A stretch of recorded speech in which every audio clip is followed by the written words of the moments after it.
खबर देंगे आपको। खैबर पख्तूनख्वा के बड़े शहरों को मिलाने के लिए सर्कुलर रेलवे प्रोजेक्ट पर काम शुरू हो गया है। खैबर पख्तूनख्वा के 3 बड़े शहरों मर्दान, नौशहरा और चारसद्दा को पेशावर के साथ ट्रेन के जरिए मिलाया जाएगा। इस बारे में मजीद डिटेल्स हासिल करेंगे डॉन न्यूज़ के नुमाइंदे अब्दुल हकीम मोहम्मद से।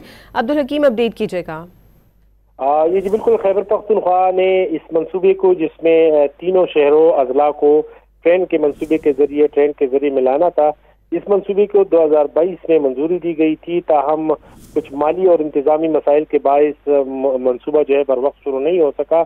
और ये जो सर्कुलर रेल प्रोजेक्ट है, इसके तहत शहरों के दरमियान में जो कम फासला और ट्रैफिक के मसाइल खत्म होने का जो मंसूबा है, इसको अभी फिजिबिलिटी रिपोर्ट तैयार होगी। और जो रेलवे हुकाम है, पाकिस्तान रेलवे हुकाम की जानिब से फिजिबिलिटी स्टडी में जो मावनत है फराहम करने के लिए रजामंदी जाहिर कर दी गई है। और फिजिबिलिटी स्टडी पर चंद महीनों में ही काम शुरू कर दिया जाएगा और फिजिबिलिटी रिपोर्ट तैयार होने के बाद मंसूबे का बाकायदा तौर पर आगाज होगा। ये 3 शहर जो जिला नौशहरा, मर्दान और चारसद्दा जो है, उसको पेशावर के साथ कनेक्ट करेगा। और ये रेलगाड़ी ट्रेन जो है वो इस सर्कुलर रेल प्रोजेक्ट जिसका नाम दिया गया है, उस पर बाकायदा तौर पर कागजी कार्रवाई शुरू कर दी गई है। जी, बहुत शुक्रिया अब्दुल हकीम मोहम्मद आपका।